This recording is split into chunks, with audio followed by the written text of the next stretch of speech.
انا عارف ان انا اتاخرت عليكم.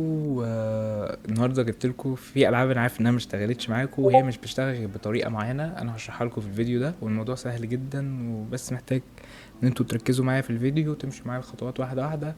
ومفيش لعبه تقريبا مش هتلعبوها، واهم حاجه من الحاجات دي ان في العاب كتيره جدا هي ما تقدرش انت تلعبها دلوقتي، هتقدر تلعبها عادي زي هوجورتس ليجاسي، زي بلاك ميس. تمام، الالعاب دي كلها ما لهاش اي حاجه ان انت تلعبها. فانا جايب لكم طريقه ان انت تلعبوا الالعاب دي براحتكم وتحملوها ازاي، وكل حاجه هتفهموها في الفيديو ده. فاول حاجه انت محتاج تخش الديسكورد بتاعي، والديسكورد بتاعي هتلاقيه يا اما في الكومنتات يا اما في الديسكريبشن. حلو. ولما تخش الديسكورد هتلاقي معاك الترتيب بالشكل ده. هتخش على ستور، هتلاقي في تالت واحده اللي هي 2ON، هتخش عليه كده هتلاقي السيرفر ده في وشك. تمام، هتخش على السيرفر ده. وليه السيرفر ده او ليه انا مش حطيت الحاجه عندي؟ عشان ده اللي فيه ده صاحب البرنامج نفسه هو اخويا. و السيرفر ده هو اللي عامل البرنامج، هو مجمع لكم الالعاب كلها. تشغيل الالعاب دي كلها مجمعها في السيرفر عنده، هو اللي عامل كل حاجه. فالحاجه معموله بجد بحاجه بطريقه كويسه بقى معاك بالشكل ده. هتنزل لغايه آه، هنا. تمام، هتلاقي فيه البروجرام. هنا هتلاقي رابط تحميل البرنامج، وفي الداونلود هنا دي الالعاب اللي موجوده اللي بتلعبها. وهنا تعالوا اوريكم حاجه. ايوه، بالنسبه للقائمه دي كل الالعاب دي، كل الالعاب اللي في القائمه دي حرفيا تقدروا ان انتوا تلعبوها. اساسن كريد ميراج، اساسن كريد شادو، بلاك ميس. تمام. والعاب كتيره، العاب كتيره جدا، كذا جزء من نيد فور سبيد وفورمولا 1. تمام، وكل الالعاب دي تقدروا تلعبوها. فهنشرح الجزئيه دي في اخر الفيديو. خلينا نشرح دلوقتي الالعاب التانية. تمام، فهنحمل البرنامج. هنخش كده ندوس هنا ونحمل البرنامج بالمنظر ده. وطبعا البرنامج ده معمول بايثون. هو ليه معمول برنامج؟ عشان فكرة ان الالعاب، الالعاب كتير اللي ليها اللي محتاجة البرنامج ده. فعشان احنا نجمعها هتبقى مثلا البرنامج عامل 60 جيجا، 50 جيجا، 40 جيجا. فانت مش هتحمل كل ده، ما ينفعش يعني. انت فاهم قصدي؟ انت هتبقى محتاج في الاخر حاجة واحدة، فده هيسهل عليك. انت بتدوس الزرار اللعبة تشتغل معاك. فاهم قصدي؟ هتيجي هنا تدوس كده تعمل زي ما انا عملت، وبعدين تدوس سكيب anyway. وبعدين نفتح البرنامج بالشكل ده. هيطلع لك الصفحه دي. الصفحه دي مش بتقول لك ان هو في فيروس، لان هو لو في فيروس كان الانتي فيروس مسحه، انا فاتحه اصلا. الصفحه دي بس بتقول لك ان الببلشر unknown. فشيء منطقي، لان انت عشان ترخص ده محتاج ان انت تشتري، تدفع فلوس كتير، فبيبقى صعب. فبندوس run anyway وهيفتح معاك البرنامج. هيفتح معاك بالشكل ده. قبل اي حاجه تعالوا نشوف كده الفيروس توتال. تعالوا كده ناخد البرنامج ونشوف الدنيا فيها ايه. ومش هيظهر معانا غير ده بس، وده منطقي لان كل ده يا جماعه بيبقى عباره عن كذا برنامج. فوارد ان برنامج يطلع حاجه، واظن ان ده مش رقم وحش يعني. فالبرنامج هيفتح معاك بالشكل ده. هتدوس اوكي. وبعدين انا كنت مسجل قبل كده. احنا هنسجل تاني مع بعض. فلو ما عندكش يوزر نيم وباسورد فبتعمل واحد. فمثلا تعالوا نعمل، انا هسجل بالميل بتاعي عادي. انت عايز اي ميل تحطه براحتك خالص.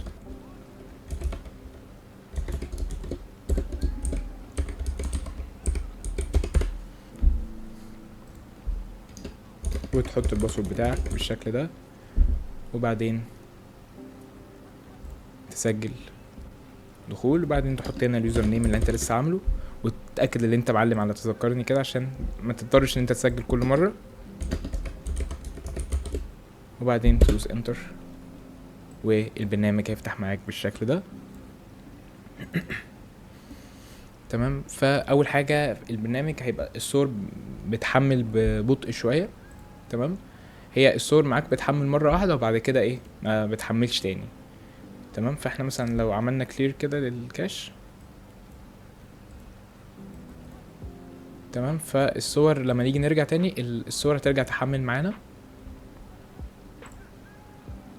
تعالوا كده نرجع اهي، بصوا الصور هترجع تاني تحمل معانا، فهو هيبقى بطيء شويه بقى، هو انه بيحمل بس الصور، بعد كده مش هيحملها تاني يعني، فالبرنامج هيبقى سريع معاك عادي.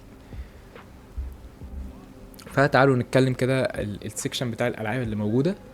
عندك جي تي اي في، فايس سيتي، سان اندرياس، ماكس بين، تمام، ريد ديد 2، ريد ديد 1، جي تي اي في، الانهانسد والليجاسي، تمام.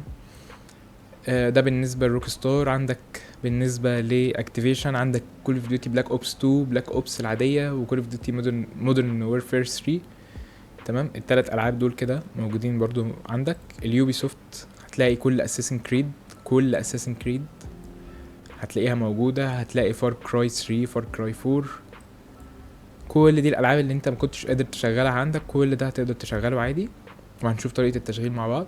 فار كراي، تمام. واتش دوجز، واتش دوجز ليجن العاديه، اساسن كريد ميراج، اساسن كريد فالهالا، اساسن كريد اوريجينز، تمام. كل ده موجود. وتحت في فار كراي 5، فار كراي نيو داون، ودرايفر سان فرانسيسكو، دي لعبه قديمه شويه.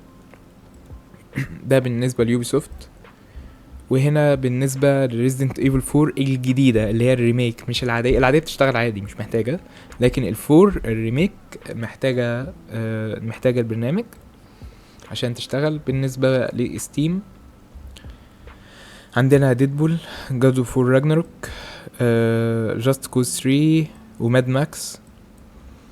عندنا سليمينج دوجز الديفينيتيف اديشن والعاديه، ستار وورز كذا نسخه، وسوسايد سكواد، توم برايدر، تمام، ومورتال كومبات 1. وعندك في اي باتل فيلد 4 ونيد فور سبيد موست وانتد. حلو. فدي الالعاب كده اللي موجوده هنا. فتعالوا نجرب كده نشوف ازاي بيشتغل، تمام. انا كنت محمل اللعبه دي واللعبه دي عشان نجرب فيهم، فتعالوا نجرب كده نشغل موست وانتد ونشوف هيدينا ايه.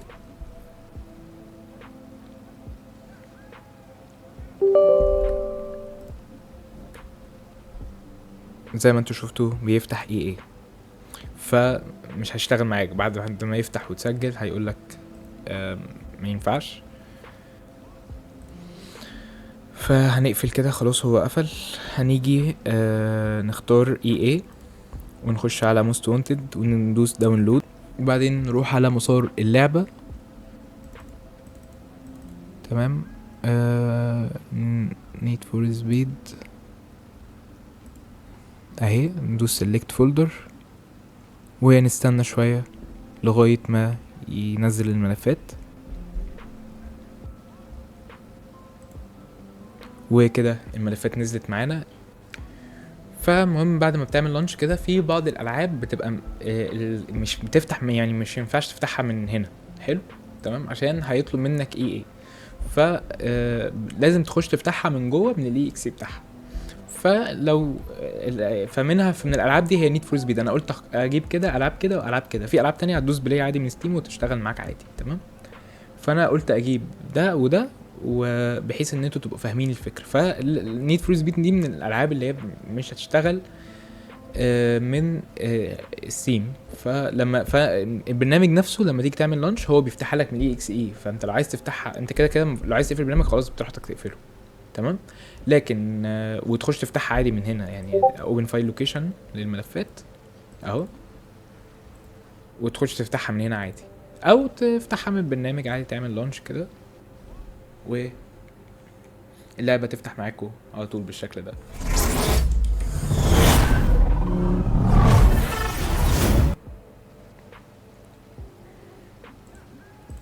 بس فنيجي نختار مثلا اللعبه التانية اللي هي تقريبا في يوبي سوفت. هنيجي نحددها بالمنظر ده كده، ده ملف اللعبه، ستيم لايبراري، ستيم ابس كومن. بعدين نختار اللعبه بالمنظر ده كده سيلكت، ونستنى شويه لغايه ما يطلع لنا رساله داونلود. كده اللعبه برضو اتضافت عندنا. هنخش على دي، تمام، اللي فوق. وبعدين برضو تعالوا نجرب بقى نفتحها من ستيم المره دي. ماشي. اهي اللعبة اهي، وندوس بلاي ونشوف هتفتح ولا ايه الدنيا.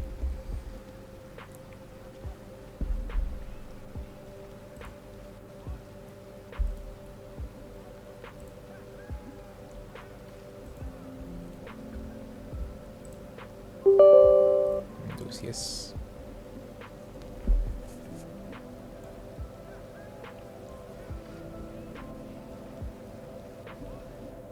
واللعبة فتحت معانا اهو وشغالة زي الفل، وكده ده من ستيم نفسه. تمام. فبيبقى في العاب كده والعاب كده. فالفكرة كلها فلما يعني مثلا لو لقيت اللعبة ما بتفتحش من ستيم، هتخش تدوس لانش من بتاع او تفتحها عادي من الاكس اي جو. البرنامج اللي بيبقى شغال هنا ممكن تعمله ريستورد كده او تقفله خالص. انت مثلا احنا خلاص انا ضفت اللعبة دي، انا مش محتاج البرنامج يكون مفتوح، مش شرط ادوس بلاي عادي براحتي كل مرة وتفتح معايا اللعبة. فاهمين قصدي؟ مش محتاجين برنامج في حاجة، هي اللعبة تشتغل على طول. فده بالنسبة للبرنامج. ندوس هنا اوكي ونعمل لوجن. نخش على ستيم، ونخش على برضو الايه ستيم لايبراري، ستيم ابس كومن. ندور على ديدبول اهي، ندوس سيلكت فولدر بالمنظر ده كده ونستناها لغايه ما تضيف الملفات. وكده فعلا ضاف الملفات. وديدبول برضو مش محتاج ان احنا البرنامج ممكن نقفله بالمنظر ده عادي. البرنامج نسيبه هنا كده بالشكل ده ونخش على ديدبول اهو وندوس بلاي وهتشتغل معانا برضو عادي.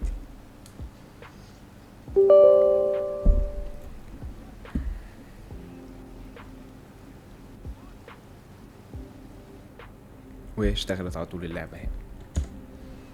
فنفس الكلام اللي انا عملته،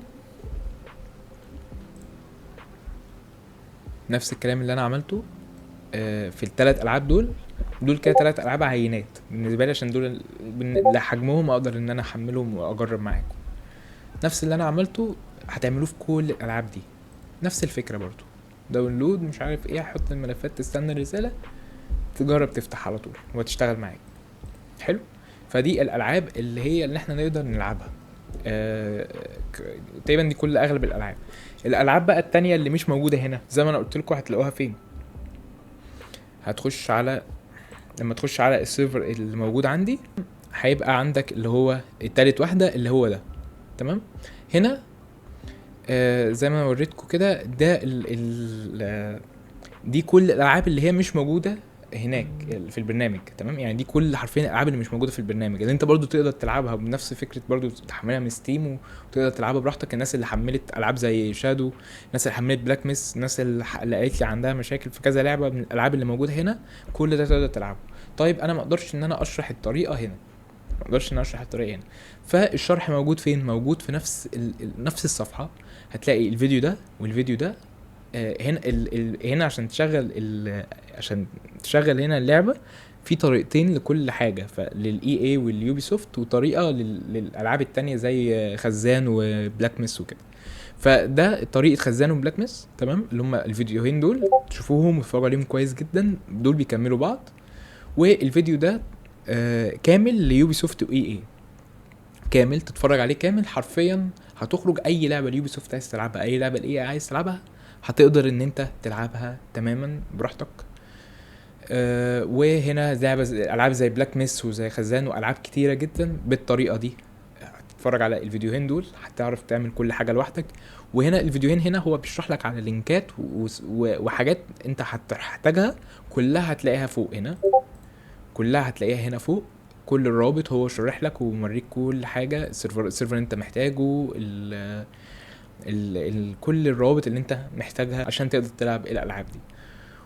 وزي ما قلت لكم البرنامج هتلاقوه هنا، هتحملوه ويشتغل معاكم. وانا كده وريتكم طريقته. وبس كده الفيديو يكون خلص. لو عجبكم الفيديو متنسوش لايك وسبسكرايب عشان نكمل اكتر في المحتوى ده. لو عجبكم نعمل محتوى مفيد تاني، محتوى يفيدكم. وانا على قد ما اقدر بحاول ان انا اجيب محتوى فعلا ان ما يعني يكون بيور، يعني هو حاجة، ده الصح. تبقوا فاهمين كل حاجة، بحاول اشرح على قد ما اقدر كل حاجة بحيث انتوا تبقوا فاهمين كل حاجة. وبس كده، اشوفكم الفيديو الجاي. سلام.